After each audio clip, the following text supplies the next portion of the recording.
On podcast on Monday morning, but look, we're 10 Saturdays away.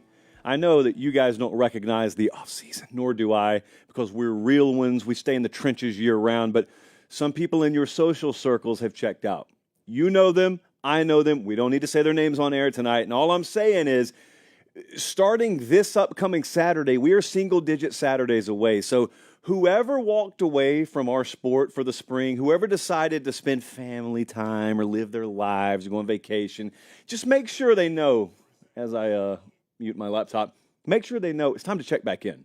Okay, so our numbers are about to start going up. They need to be among those numbers because we've got a whole lot to talk about. We got a jam-packed show tonight, live high atop a steamy downtown Nashville, Tennessee. Happy Father's Day to everyone out there. As the son of a father, I say wholeheartedly happy Father's Day to all the dads out there. It is June 16th, the year of our Lord, 2024. I saw some, there's no other way to put it, propaganda floating around the internet about the loudest college football stadiums, and there were some beyond glaring omissions. I wasn't going to do this on the show tonight. I don't normally traffic in such low-hanging fruit listicle type content, but I'm leading the show with low-hanging fruit listicle type content tonight. You want to accuse me? You want to call me clickbait Pate? Tonight's the night to do it because I have to set the record straight, only because some of you got the record wrong. We have got some unpopular takes on the show tonight. I got bold predictions. Recruiting scoop. How about that? Yeah. I've been looking around because it's the heart of official visit season. What used to happen in December and January now happens in June. And several things that you need to know about, that you need to be paying attention to. Big questions regarding Clemson. Got some SEC sleeper stuff. So we got a jam-packed show. They're watching us in Myrtle Beach, South Carolina, Frederick, Maryland, Moultrie, Georgia, Las Vegas, Nevada, right at the pool of the Cosmopolitan this afternoon, from what I'm being told. We're flying to L.A. tomorrow. We're going to do the show live from Los Angeles on Tuesday because we're going to Elite 11. And so what we would normally do Thursday night here, we will do Tuesday night from L.A. And then I will get you a Late Kick Extra podcast on Thursday. So just a small little programming note there at Late Kick Josh. I can't promise you what's going to happen while we're out there. I'm just saying whatever does happen will probably make its way onto the Instagram story. A lot of people who don't get out a whole lot are being turned loose out there, and several people at this company know who I'm referring to, so it should be fun. All right, before that, I have several bones to pick tonight. So, loudest college football stadiums, most hostile college football stadiums, most intimidating. There are a lot of ways that people classify this stuff. Here's how I choose to classify it. I just want to go with the loudest. I want to know which places make the most noise. Now, I don't care about your decibel readings. I don't care about what it says on your scoreboard. I don't trust any of that. I trust these two instruments I have right here on my head. They're called ears. And despite contrary to popular belief out there, they are unbiased ears. And I've been to most of these places for the biggest games. So, backstory, I'm watching this list circulate the other day, and it was one of those loudest college football stadium graphics. And I'm looking. And all due respect to some of these places, and none of these places are quiet, but all due respect to some of these places, they did not have business as high as they were ranked. Conversely, there were some that weren't even in the equation, that didn't even make top 10, not even honorable mention. And I'm like, I know I've been to these places before. I know that I had ringing in my ear the entire way home and into the early portions of the next day. So where is it? So what can we do about that? Well, if you have your own show like I do, we can do a lot about it. We can lead it. So tonight, to start the show, I'm going to tell you the loudest stadiums I've been in. Some of them I haven't been to. In fact, right off the top, I am telling you I've never been to a game at Virginia Tech, so I can't put it in there. I have never been to a night game at Clemson. The only Clemson game I went to, they played A&M, and it was roughly 137 degrees at kickoff. Still a good environment. Clemson probably didn't get a fair shake, but I can only go on what I've experienced. OU, never been to a game there. Hope to change that soon. Nebraska, never been. Wisconsin, never been. So there are some places where data is incomplete. There are other places where we're just going to have to make some tough decisions tonight.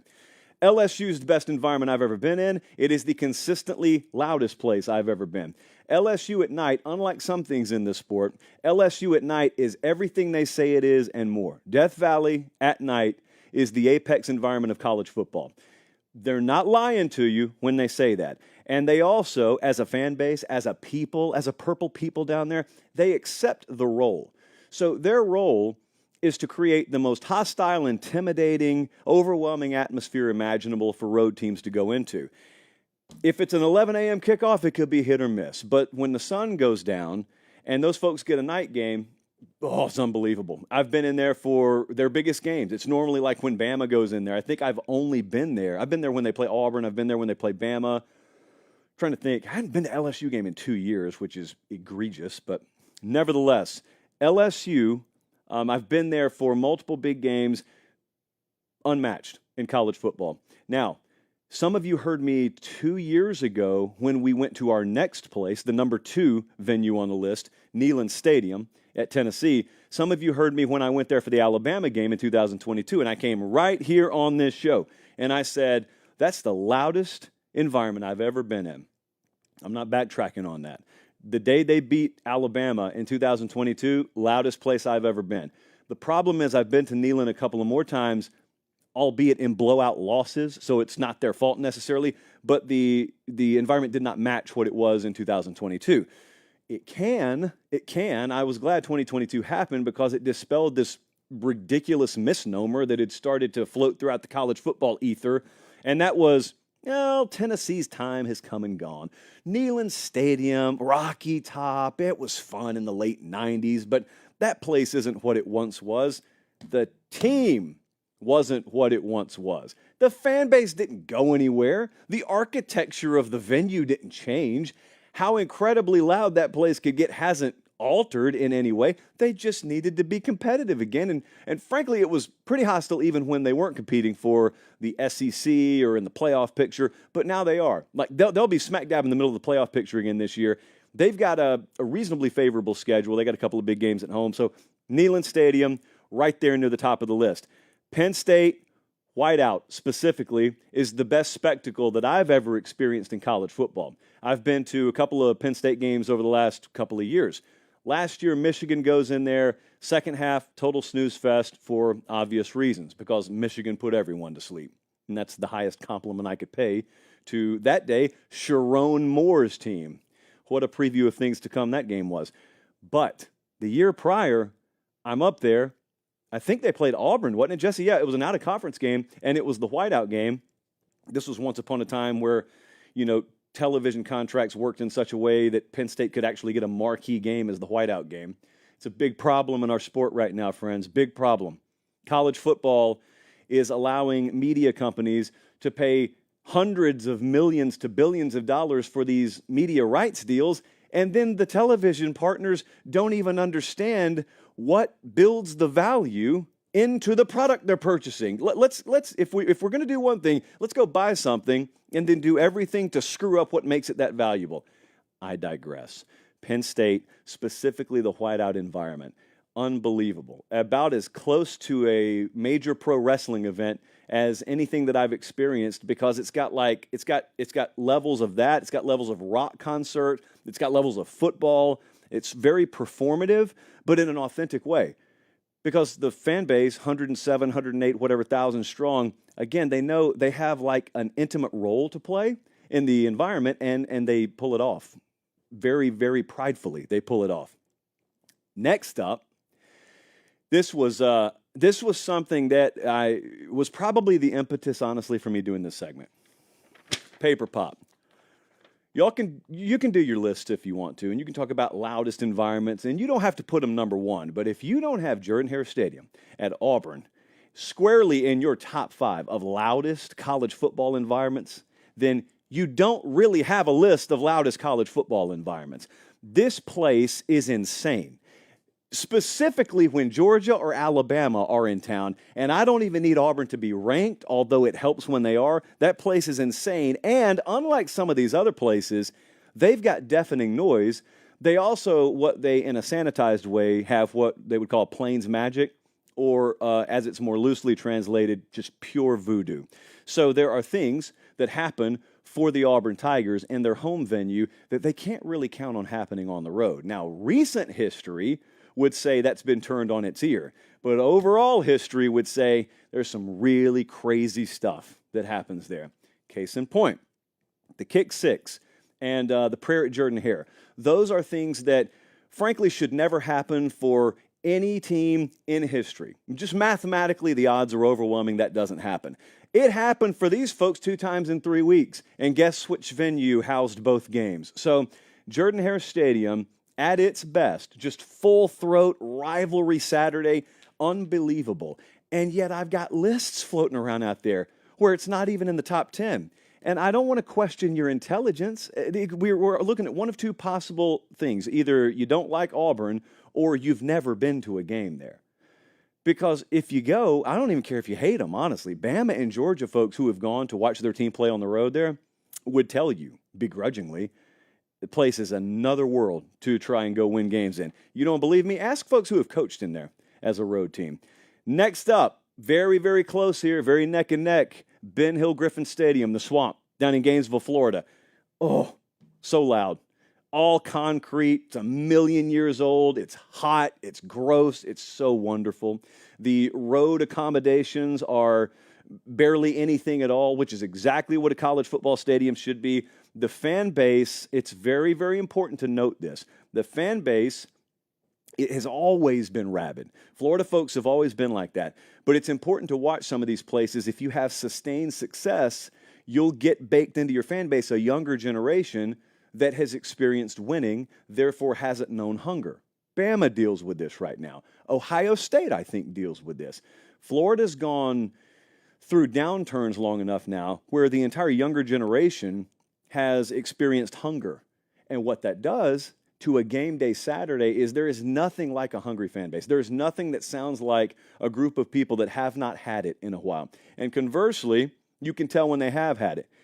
Clemson has been at the mountaintop several times, Bama, Ohio State, these places that have won fairly consistently for over 10 years in a row, every one of them has the same complaint. Man, our game day environment's good, but it could be next level, or it used to be next level. They don't have to talk about that at Florida. Now, you'd probably want to change that. You'd probably love a full trophy case, but in the meantime, we're talking about loudest environments, loudest stadiums. I was down there when I think it was also Auburn. Auburn's like a fixture in this whole thing. I was never an Auburn beat writer, but I happened to be on the road when they played in a lot of these places, insanely loud. When they played Auburn down there a few years ago, that was the last game I was at, actually, at the Swamp. So crazy. Been that way for a long time and maintains its reputation. The next place, regrettably, I doubted. And it proved me wrong, just emphatically proved me wrong. The team proved me wrong multiple times last year. The venue proved me wrong. Is there anything that Washington did not prove me wrong on? Husky Stadium at Washington, in Seattle at Washington, is squarely in the middle of this list. I'm talking about louder than some SEC venues that have 20 to 30,000 higher capacity than they do. Big Ten as well. I've been to all of them. I've been on the sideline. I was at the sideline for this game. I've been on the sideline for pretty much every place that I'm talking about here. Husky Stadium's right there in the mix. This place was louder than Oregon when I went there. So I go up there, and I've been told all week, Cooper Protegna specifically because he worked there, he was telling me all week, you're going to be blown away because you grew up in the South, and you think you know everything about these loud venues, and you've gone to some Big Ten places, and you think you know, and like, I was saying, no, man, but internally I was thinking, yep, I pretty much do. And so he said, it'll blow you away. I went up there, blew me away. And you get lulled into a false sense of being able to hear because the morning is pristine and you got the sun coming up over the lake there, over the sound. This is actual footage from the iJosh. If you're watching, this is not B-roll that Fox or CBS or ESPN provided us. This is from my phone. How great does that look? It looks like a screensaver. Couldn't be more calm and tranquil. And then you fast forward 2 or 3 hours, and what did we see? Well, we saw a walk-off. We saw a field storming. The place was so loud the whole day. I don't know the science of acoustics. I can't explain it to you. All I can tell you is there's a feeling when noise is coming down on you, and they do it there. Unreal noise. I was telling folks just during the game, oh, man, I cannot believe how loud it is. And also, they told me it was going to be like this, and I doubted. So I shouldn't have doubted. Now, I will put Oregon right there. I'm not saying that there's an overwhelming either-or here. So Oregon is right behind them. Autzen Stadium looks like a spaceship from the outside, especially on the freshly renovated parts. and kind of feels like another planet when you're inside as well. So just sort of an otherworldly experience, and you need to get up there right as the leaves start to change. That's when I went up there a couple of years ago. Really, really loud, and in fairness, I was up there in a game where they pulled away pretty quickly. So I put Oregon in this top 10, but even I know I haven't really experienced an Oregon game like, for example, we'll get to Saturday, October 12th this year. You know who Oregon plays in Autzen Stadium Saturday, October 12th this year? That would be the Ohio State Buckeyes. Does anyone think that one could be loud? Does anyone think that we could be there? It's not a slam dunk. It's not an automatic, although there are other big games that day. So, yeah, they're there. I am absolutely, positively putting Kyle Field at Texas A&M in my top 8. Staggering amount of fan engagement here. It's not just people yelling the entire time. It's people knowing what to yell. When I went there for the first time, I had thought without having to see it, just sight unseen, I always wondered, why is Kyle Field, why is Texas A&M not included on more of these lists? And I thought there must be something I'm missing. Certainly, everyone wouldn't just exclude them from these lists if they should be on there. So then I went there, and I said, wow, they've excluded A&M from these lists, even though they should be on there. Place is amazing. It's insanely loud. And also, like I said, when I went there, I'm on the sideline, and they did the Aggie War Hymn, which is when like 400,000 people just sway back and forth. If you're in the press box actually sways. It's kind of like the T-Rex when it's approaching you in Jurassic Park, and the water starts to ripple. It's kind of the way it is when they start doing the Aggie War Hymn up in the press box. So I wanted nothing to do with the press box, so I stood on the sideline. And there's a thing that happens sometimes in these bigger venues, and it happens at A&M. There's like a moment of sensory overload because your eyes aren't used to seeing that. Certainly your ears aren't used to hearing it, but your eyes aren't used to seeing that. So it happens for me at least. I have to look down for a second, then look back up, sort of like a visual reset button. Otherwise, I get dizzy. And that's on the ground. I can't even imagine what it's like being, second or third deck there. So Texas A&M's in this. So that's my list. That's my top 8. I did not have Alabama in here. Bama's really loud. Bama's also won a long time. You cannot manufacture the kind of hunger which leads to the kind of rabid intensity and noise that some of these other places make. Ohio State was not top 8 for me. Really, really good environment. Michigan as well. Really good environments. And I've been there for the Michigan-Ohio State game the last 3 years, so I've seen the best of the best. Incredible. Just a notch below some of these other places in terms of sustained noise. Texas, same. Georgia is an interesting case study. I'm a firm believer that Georgia gets a bad rap for the more sweater-vested mentality that their fan base had for a long time. That place is insane now. Kirby, I think his attitude has also permeated its way into what game day Saturdays are like there. Here's the problem. I haven't been there for those bigger moments. When I was there last, I think they played Tennessee a couple of years ago, and it was kind of a slog fest, and it was loud, but it was also not quite on the level of some of these other places. But I know, like that Arkansas game Georgia played a few years ago, they had Notre Dame in there for a night game. Had I been there, I probably think Georgia would be in this top 8, but I'm going based off what I have experienced. I've been there for LSU at night. I was there for Tennessee when they played Bama. I was there several times when Auburn absolutely deserved to crack this top 5 list. Been there for the whiteout at Penn State, Oregon, Washington, the Swamp, A&M. I've been all those places, and they belong. And frankly, some of these other places you guys are putting on that list don't belong above them. Welcome to the show tonight. Happy to have you with us. I know that we'll get 100% agreement across the board, and there will be no controversy whatsoever in the segment that we just did. I was doing something to pass the time over the weekend. I was going back and watching some older stuff. I was watching, what was it? It was the 1974 Ohio State-Michigan game. I was listening to a Woody Hayes interview and got sucked down a rabbit hole. So anyway, Colin, do you have that picture I put in the doc? I just want to say something. All these networks put their best technical foot forward when they're doing studio coverage these days. Okay, I'm not knocking anyone. I'm just saying, and I don't know if you agree with me, maybe you do, maybe you don't. I think there is an apex that you can hit technologically There's like a moment of full that the cup can be. And then anything further, anything further in terms of pouring water, it just means the cup overflows. Anything further in terms of technological advancement actually means you're going backwards a little bit. I actually think we may have hit our technological peak in college football in the mid-'70s. And if you're listening on podcast, let me explain to you what the viewers are seeing on the screen. This is a screenshot. I screenshot, which is the past tense of screenshot. I screenshot a picture of the ABC halftime and postgame show during the Michigan-Ohio State game. And they have 2, 4, 6, 8. They have 8 people that are basically sitting at operator desks in the foreground. And in the background, you have the lead host because there's no internet, because it's 1974. And so they're having to get score updates via telephone, landline telephone at that. And it, as I said college football halftime shows in the 70s could get you a Purdue-Iowa score, and they could also raise $100,000 for tuberculosis research. That looks like a telethon, but it's not a telethon. It's just halftime of a random college football Saturday afternoon. Now, we don't need landlines anymore. We've long since been able to get score updates immediately, but I ask you, friends, does this aesthetic not do something for you? Because it did something for me. I looked at that and I said, I don't really care that we don't need this anymore. I think I still want it. Hey, you guys are still measuring first downs with chains, and it's 2024. So if we can still have that absence of technology, why not voluntarily have it on pregame and halftime and postgame? I floated this to the powers that be at CBS. It got shot down in 5 nanoseconds, and it's a shame.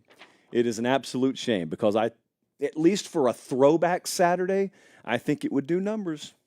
I really do. Next up, we continue with the biggest questions in the sport this year. So I got one. I got a big one. Excuse me, immunity. I've got a big question here. Clemson's passing game in 2024, is it enough? Is it enough? They hired Garrett Riley last year. It was one of the biggest moves in the coaching carousel, and I don't think it was overblown. I think it really was. They were bad. Well, they were not good last year offensively. They were 61st passing offense. They were 109th in explosive passes. They were 109 or worse in passes of 20, 30, and 40 yards. So they just didn't move the ball down the field enough. They fumbled the ball a lot. They turned it over a lot. And Garrett Riley, the thing about it is, at TCU, he had just been top 10 or better in every one of those metrics. So I think on one hand, it's fair to expect their run game to be improved this year. They were inconsistent. They battled injuries on the offensive line last year. I think offensive line play will improve greatly this year. Also, they kind of sneakily brought Matt Luke in. Matt Luke is one of the best offensive line coaches in America, and he just kind of faded into the background. He was a head coach at Ole Miss, and he was O-line coach at Georgia, and just decided, I want to step away from this for a little while. Hey, that doesn't mean he forgot how to coach offensive line. And Dabo convinced him to come to Clemson, and I don't think most people remember that happened. So he's killed it. Like Dabo's killed it 2 years in a row with coaching acquisitions. Now you got to do it on the field. So 43 rush yards per game last year. Look, the offensive line will improve. I think everything else will improve behind it. The reason that I paused there is because I wrote a stat down. I don't know if you guys ever do this on your own live shows. There is a stat written in front of me. I wrote it. It's my handwriting. And I have no clue what it means. But I'm sure it's accurate. Like producer Jesse would not feed me false information, I don't think. But I don't know what it means. So anyway, we're going to scratch through that. Here's what I do know. Phil Maffa's back. That's a workhorse running back behind an improved offensive line. So the ground game, I'm fine with you telling me that's going to improve.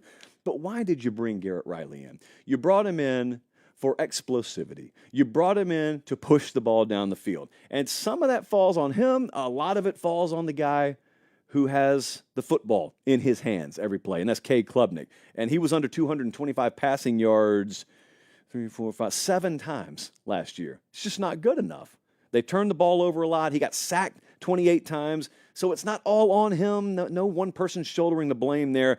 But this is a really solid staff. It's an excellent program. It's a really buttoned-down operation. How much improvement can I expect? How much is fair to expect? Because you got Florida State as the odds-on favorite to win the conference. Clemson's right behind them. Miami's right behind them. And then Louisville, NC State, but they're all plus 600 or better odds. So that's FanDuel and the odds-making community flat out telling you there's not an overwhelming favorite in this conference. How much does that wide receiver room evolve? Bryant Westco's the true freshman coming in. TJ Moore as well. Expect a lot out of those guys. Tyler Brown's back. Brenningstool, the tight end, I think gets overlooked a little bit nationally, but he's a very dependable weapon at tight end. There are reasons to believe here in true Rod Stewart fashion. There are reasons to believe. I'm not asking, will they improve? Statistically, it's almost a guarantee to me they will. How much will they improve? I think Dabo would tell you if we do nothing but eliminate the turnovers, we've improved enough. I'm going to go a little bit further than that. To win this thing, to win the ACC, to make the playoff, there needs to be improvement. It's fully capable of happening. So that's one question for the ACC in college football this fall. Now I give Director Colin time to hit his reset button.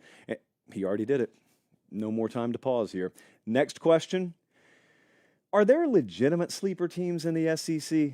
Because we've got a very, very unique situation down there. What qualifies as a sleeper? So right now, if you look over at FanDuel, they have 7 teams in this conference with a win total, over-under win total of 9.5 or higher. So that's Georgia, Texas, Bama, LSU, Ole Miss, Missouri, Tennessee. And then you got a second layer of A&M and Oklahoma and Auburn and so on and so forth. So obviously, if Alabama wins the conference, they're not a sleeper. LSU is not a sleeper to win the conference. Missouri, to me, even though they've got the exact same win total as those teams, this is different. Because my criteria for being a sleeper team is if you win the conference, is the college football public going to be surprised? And I don't care that their over-under win total is 9.5. You know good and well, if you live in Salina, Kansas, or if you live in Olympia, Washington, you're just a college football fan, but you don't really follow these teams in the South intimately, you know good and well if Missouri wins the SEC, it's going to make you say, whoa, wow. Bama wouldn't do that to you. LSU probably would not do that to you because you've seen them do it before. You hadn't seen Missouri do it before. 11th in S&P Plus entering the season. They are 17th in returning production. Got a really good quarterback wide receiver combo. Brady Cook comes back. Luther Burden. They held on to him, and he's going to be a focal point of their offense and one of the best pass catchers in America. And also, I think they backfilled at running back really, really nicely. And I also think they backfilled defensively on their coaching staff really nicely. Boston College is on their schedule, new coaching staff there. A&M, new coaching staff. Mississippi State, new staff. Bama, new staff. They only face one team with a preseason win total of 9.5 or higher, and that's Alabama. They don't face Texas. They don't face Georgia. So you want to label a sleeper, even though they won 11 games, I think it was last year. I still think Missouri's a sleeper because if they won the thing, it would take people by surprise. And another one, which I get accused of going to the well of every year, but I'm going to do it again, is Kentucky. Kentucky's probably got a little bit higher ceiling than they normally do. Like normally, Kentucky's floating in that 6 to 6.5 over-under win range, but the ceiling is 7 or 8. It's what it feels like. And maybe it is again. I feel like the ceiling is a tick higher. And it's because of the experience they return. All of this is contingent on Brock Vandagriff being a B-plus or better caliber quarterback. And they got him out of Georgia via the transfer portal. They returned 4 offensive linemen with 15-plus starts. Every starter on this offensive line will be an upperclassman. They lost 0 starts on the defensive line. So I'm just going to stop there for a second because I got a lot of folks who hop in the comment section. I got a lot of folks who hop in the replies and they say, well, this is a line of scrimmage game. This is a line of scrimmage league.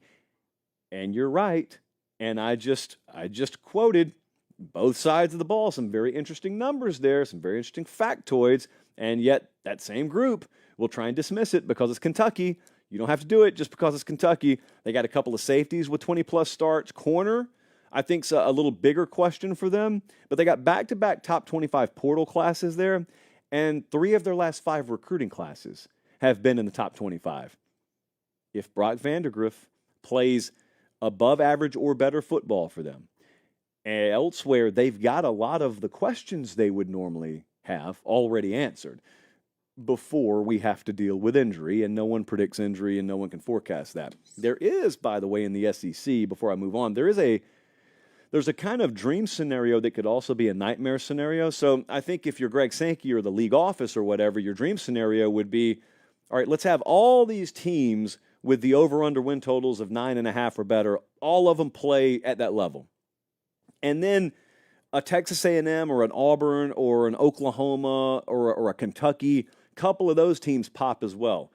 They all play at or above the caliber that Vegas expects them to. Well, that sounds great, could be a problem, because not all of them can win the games. So like for every conference game, you got to have a winner and a loser. So it could be a situation where because you have so many good teams, you got someone playing 10-win caliber ball that ends up 8-4.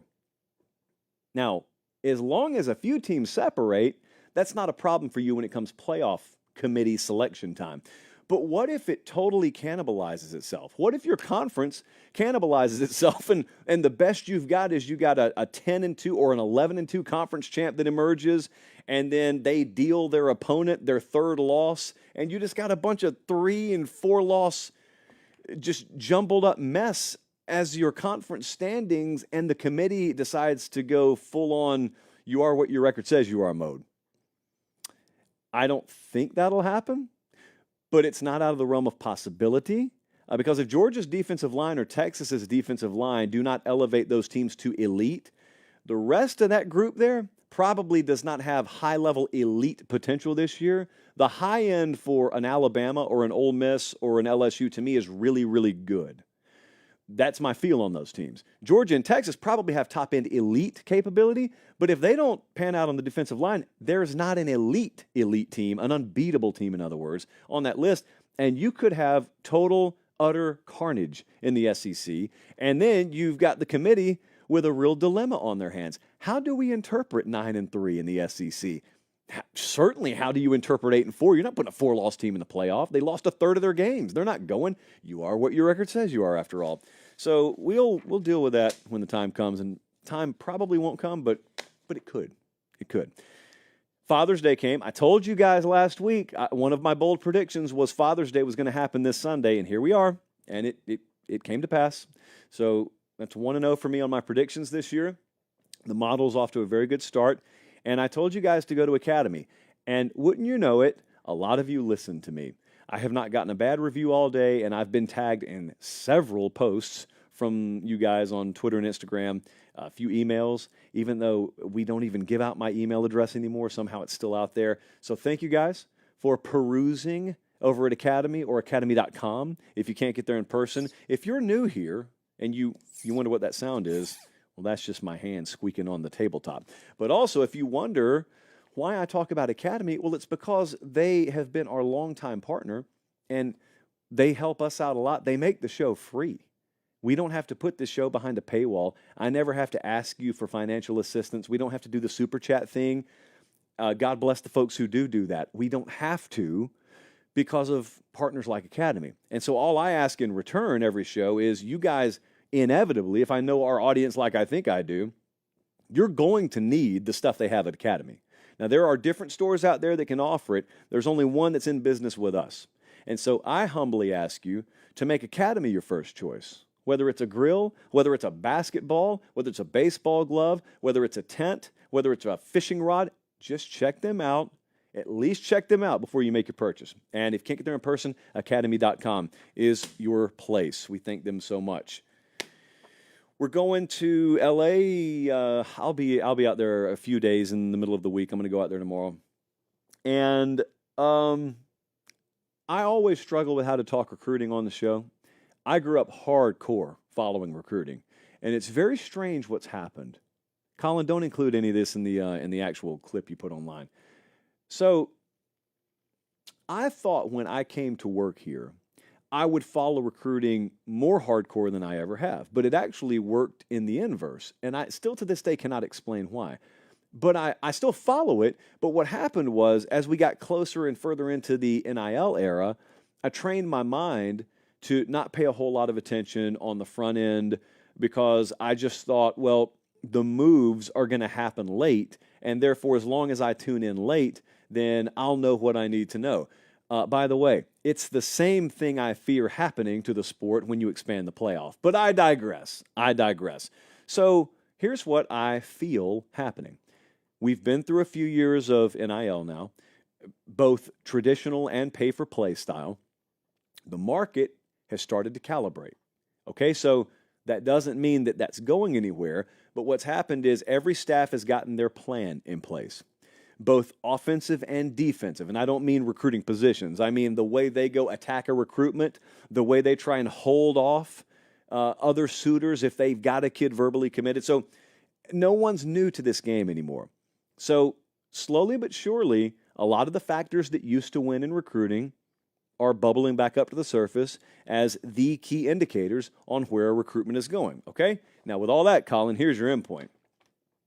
We're in the heart of recruiting season now. What used to be the case in January and December is now the case in June and July. Bulk majority of these guys are going to be committed before the start of their senior years, and official visit season is blowing up right now. So is Ohio State. Ohio State's on fire. They've got 3 of the top 6 kids in the country verbally committed. Their average player rating is 94.84, which is illegal in several states. Fortunately for them, it's good to go in Ohio.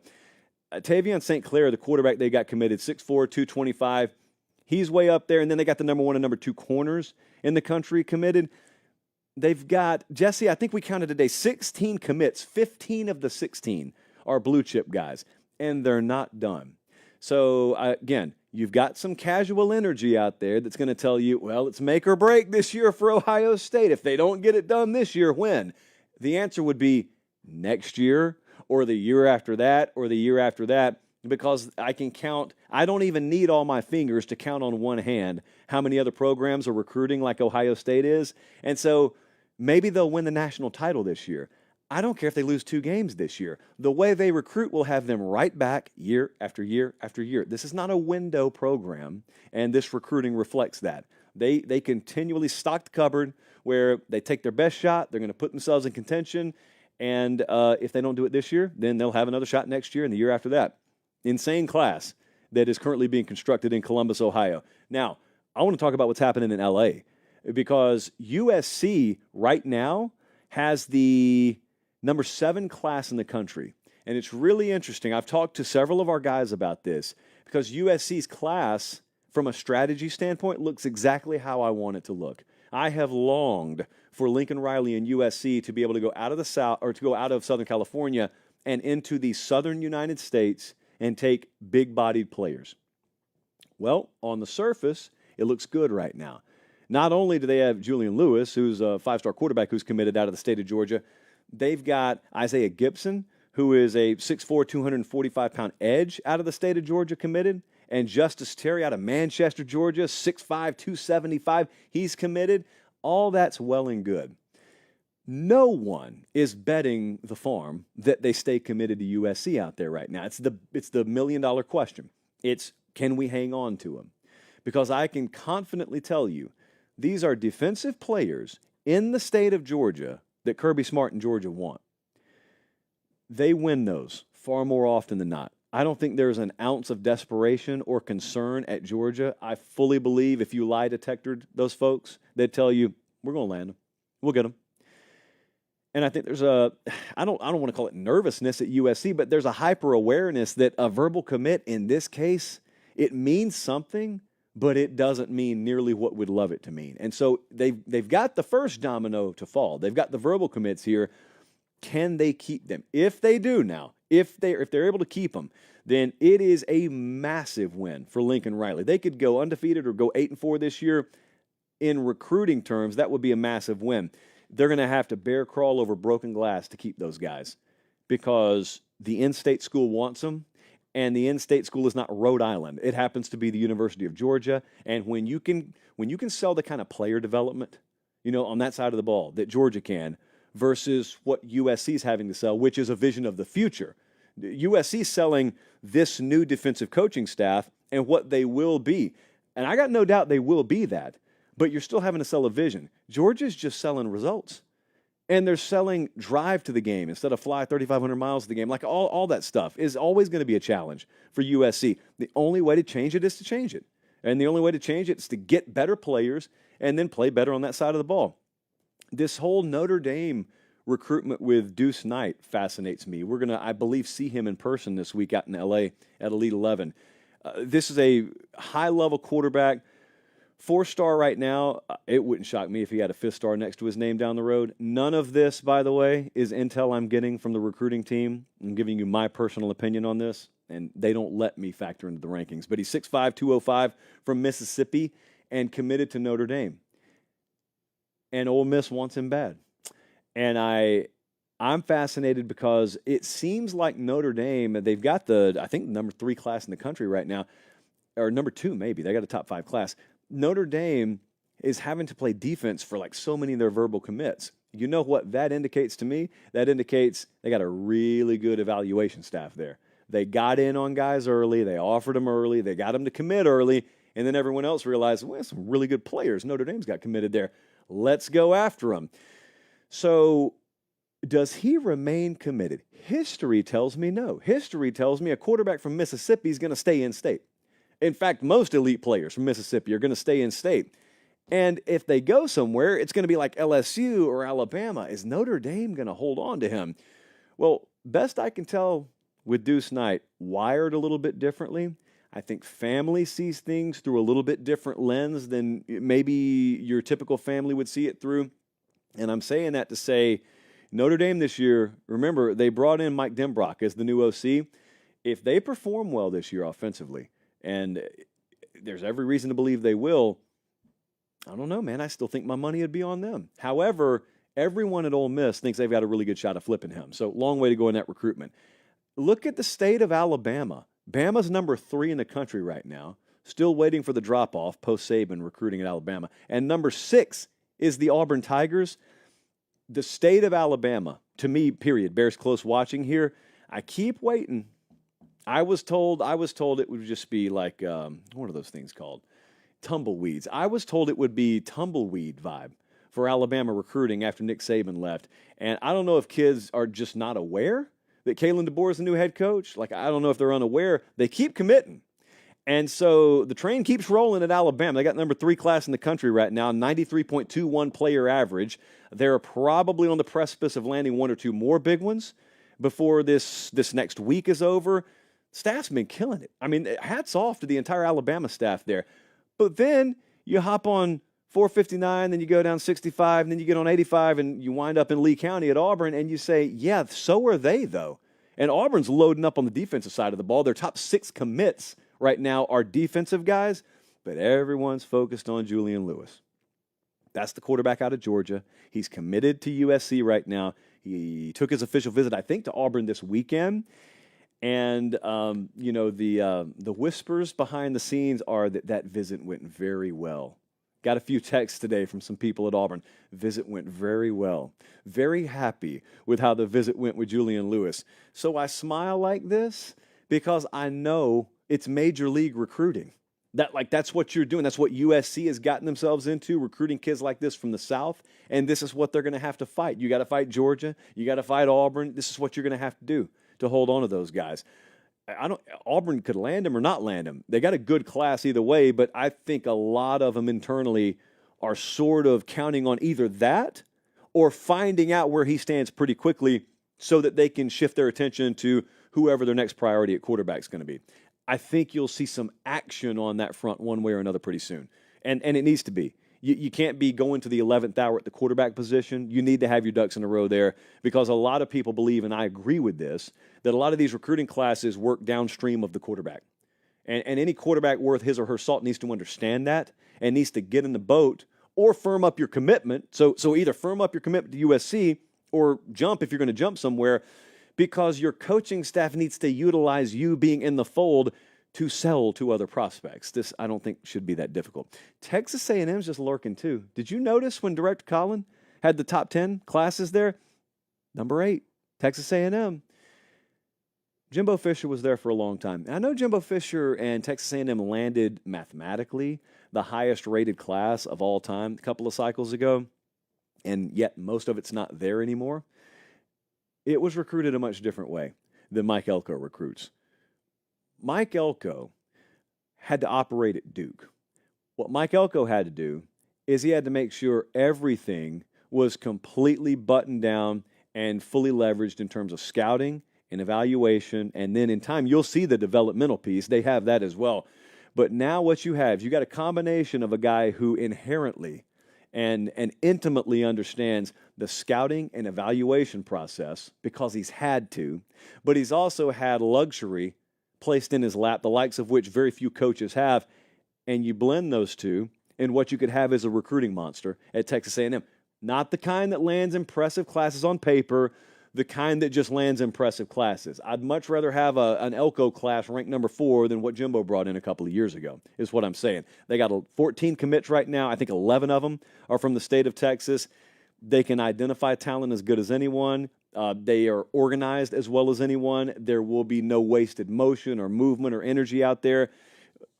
I don't know how much room you have in your portfolio, strongly encourage you to buy stock in Mike Elko and Texas A&M. Now, in fairness, I've bought most of it, but there may be some available on the market still. Oklahoma City, Oklahoma is tuned in tonight. Arvada, Colorado is tuned in, and Lakeland, Florida. We appreciate you guys so much. It's new.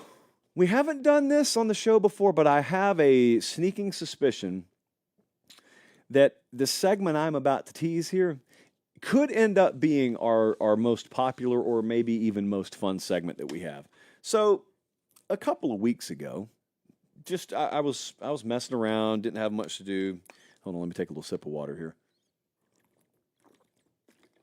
I was messing around, didn't have much to do, as I was saying. And normally this is like when I'm waiting in line at Chick-fil-A or something like that. I fired off a tweet. I said, what is your most unpopular college football take? And I put mine out.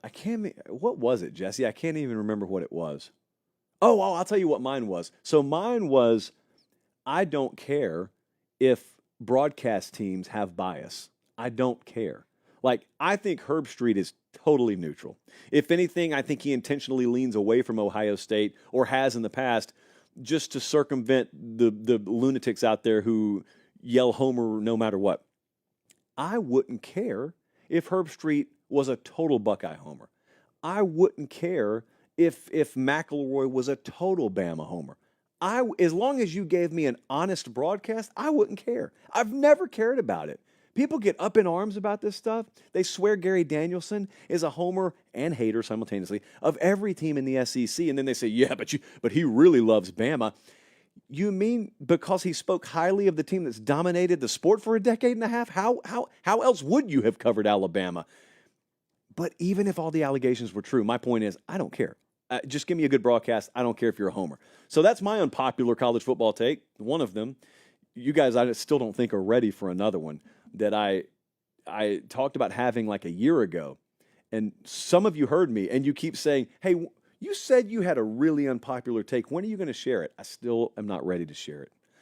It has to do with the schedule, but that's as far as I'm going to go. I'm still not ready to share it. But anyway, I asked you guys, give me your most unpopular college football take. Colin, do we have the one about the preseason rankings? Timothy Johnson said, preseason rankings, they just shouldn't exist. In fact, no rankings should roll out until the first week of the CFP rankings.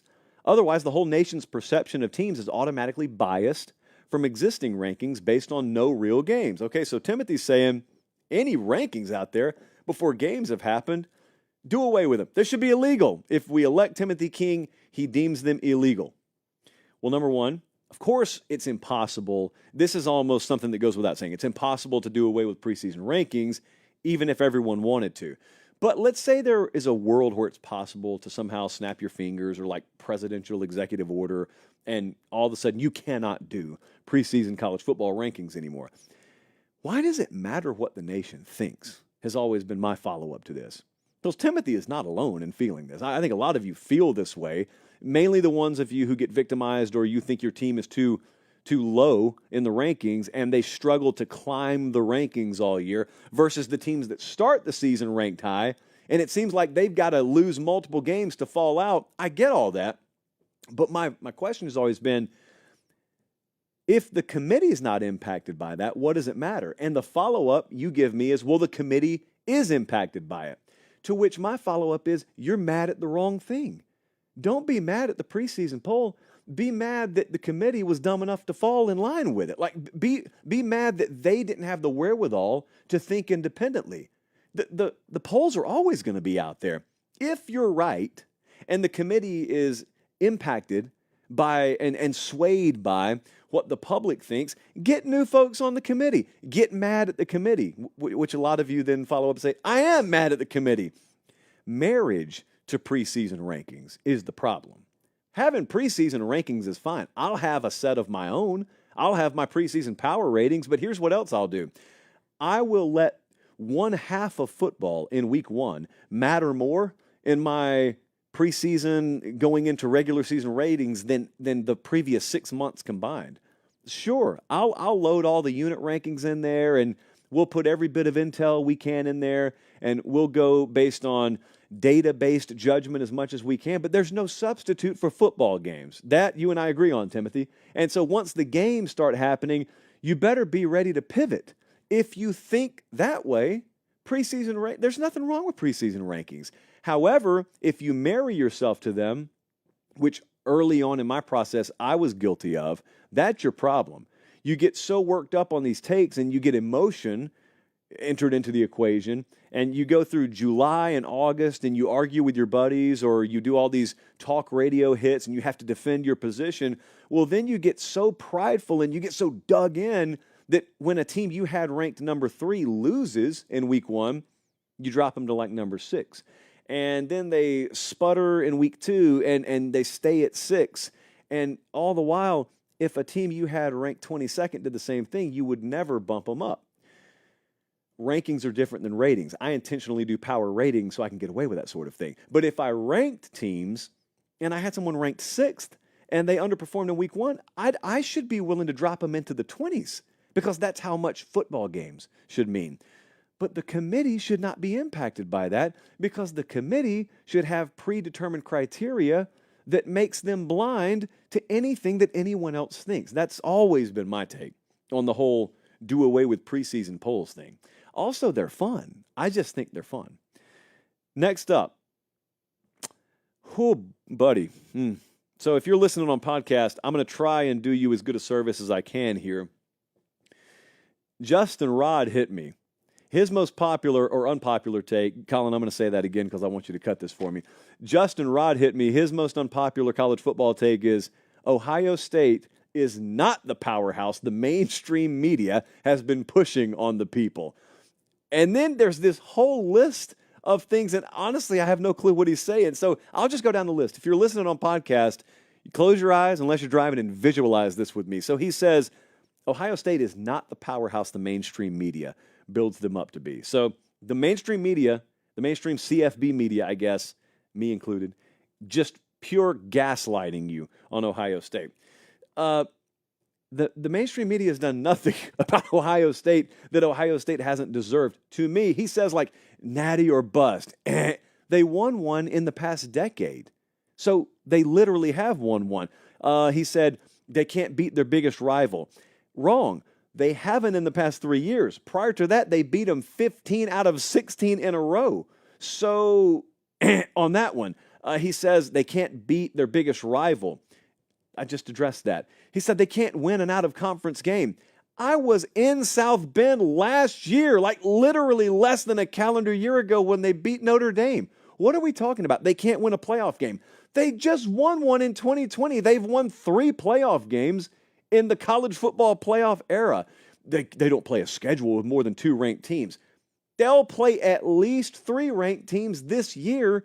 At least 3 ranked. Penn State will be ranked. Michigan will be ranked. They go on the road to Oregon. What are we talking about exactly? I have no clue what he's talking about. If you want to tell me Ryan Day's overhyped, you're going to have to tell me what he's rated. You know, that's our go-to. If someone's overrated, you got to tell us what he's rated. Here's the funny thing to me. These takes about Ohio State being overrated and Ryan Day being overrated, 9/10 of them crumble if a kick comes off a foot differently against Georgia. Which is not to make an excuse for Ohio State, even though I'll be accused of it. I say that to simply illustrate how thin the margins are. People speak in absolutes about this stuff, like Ohio State's nowhere close to this or nowhere close to that. If that were the case, they wouldn't have been a made field goal away from beating the University of Georgia in the playoff and themselves going on to body bag TCU instead of Georgia getting the privilege to do it. They're a national contender every year. So media hasn't done that.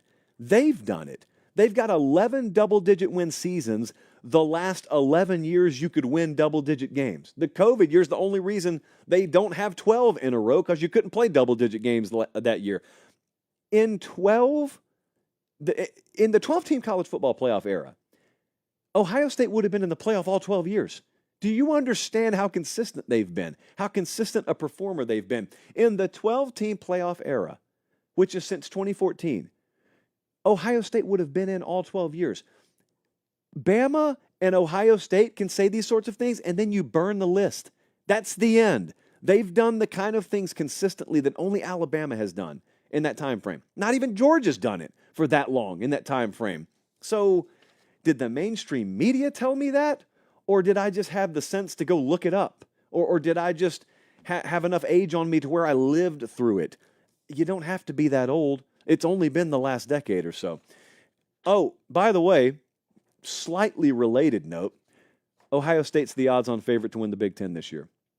So the mainstream media, scratch that, FanDuel, who is in on the fix now apparently, has installed them as the odds-on favorite to win the Big Ten.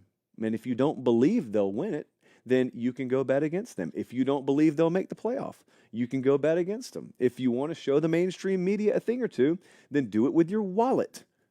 Mima always told me, you find out how much a man will stand behind his words when it comes to how widely he'll open his wallet. And I don't see many wallets opening when it comes to betting against Ohio State. Now, maybe you guys will. Maybe you'll bet against them in games, but whatever you want to do, it's there at FanDuel. FanDuel is our exclusive odds provider, and we appreciate them because they have been woven into the show entirely tonight and will be throughout the season.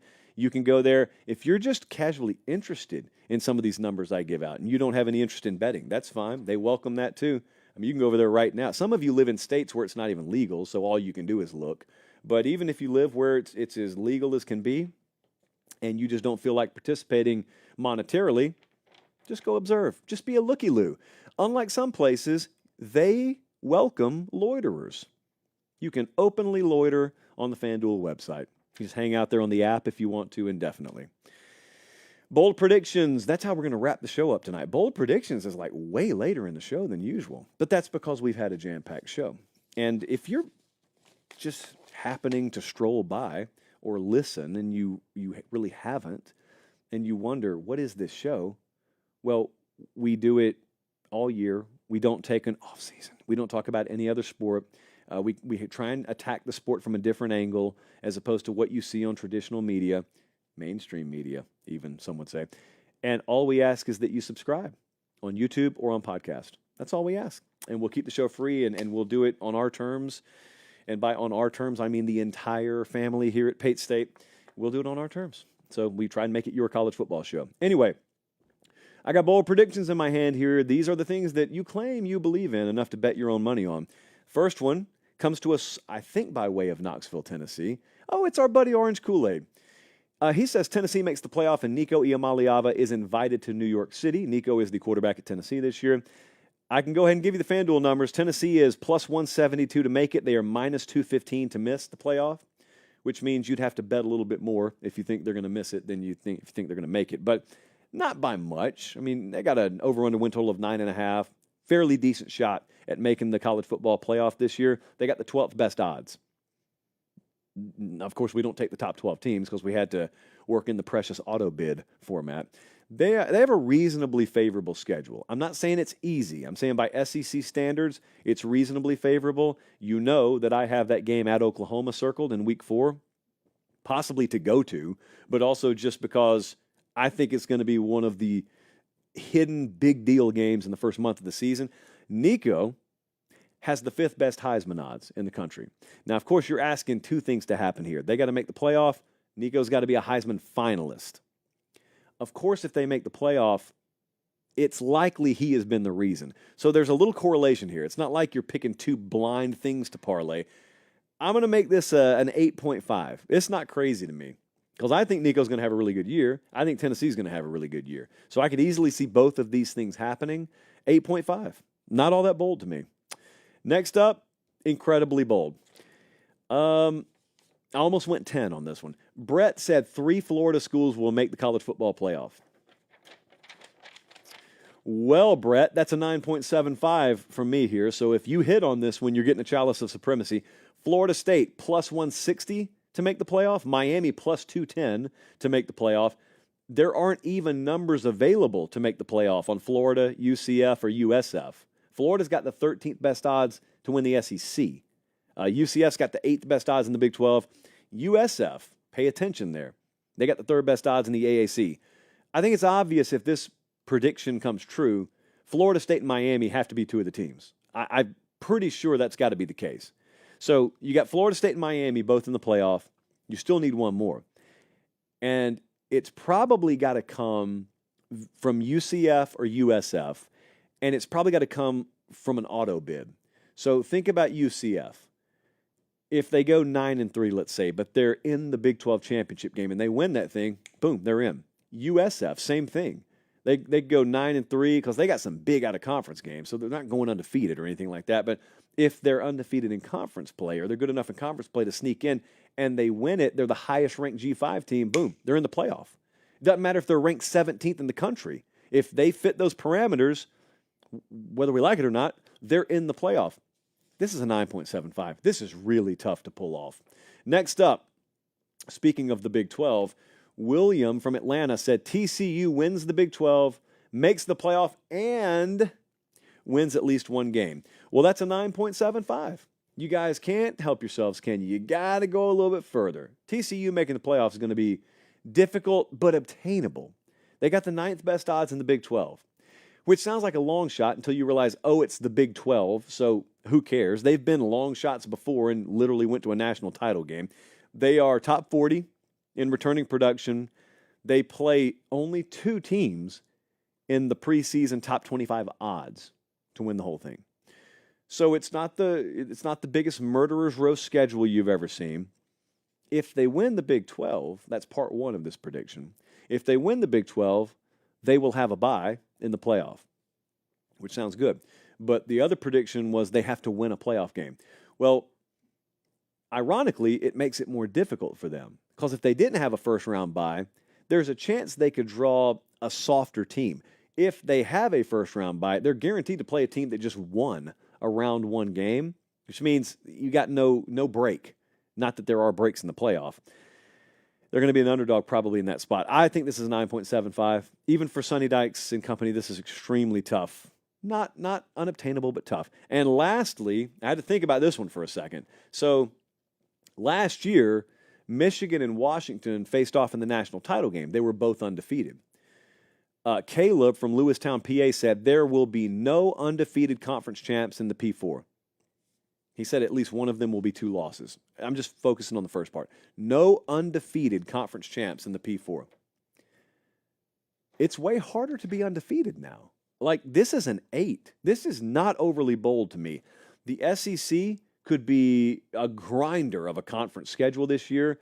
In the Big 10, I think it would have to be either Ohio State or Oregon. They play each other in the regular season, and if they're both as good as we think they could be, they may face off again in the Big 10 championship game.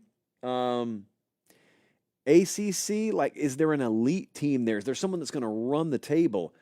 Big 12, I cannot foresee anyone being totally undefeated. So realignment has really upped the ante here and made it a lot tougher to go undefeated in a conference. You have no divisions anymore, so you won't get a walkthrough in a conference championship format. And then there's no Pac-12. So they took a division. They took a Power 5 away from us. It's Power 4 now. So I maybe I even agree with this prediction that there'll be no undefeated Power 4 conference champs. I'm going to make it an 8 on the boldness scale. A little over an hour tonight. Had a lot to say. Got a lot going on in the great world of college football. So I appreciate you guys so much. Follow at Late Kick Josh, Twitter, Instagram, whatever. We're going to have a lively week on the road. We'll do a show live, 5 Pacific time, 8 Eastern, 7 Central, normal time. Gelby at the controls, so I know it'll be pulled off flawlessly out there in L.A. But we'll be live Tuesday night instead of Thursday. So tell your mom, tell your aunt and uncle and friends and family, and tell them to subscribe. In fact, challenge here. Just go get 5 people to subscribe this week. Like, that's all we ask for inclusion here at Pate State. I don't even care what kind of grades you make. We didn't come here to play no school. We came here to get subs, and we came here to talk college football. And we're doing both very well. So thank you guys so much. For Direct Colin, producer Jesse, I'm Josh Pate. Take care. Have a great start to your week. We'll see you Tuesday night. Until then, God bless.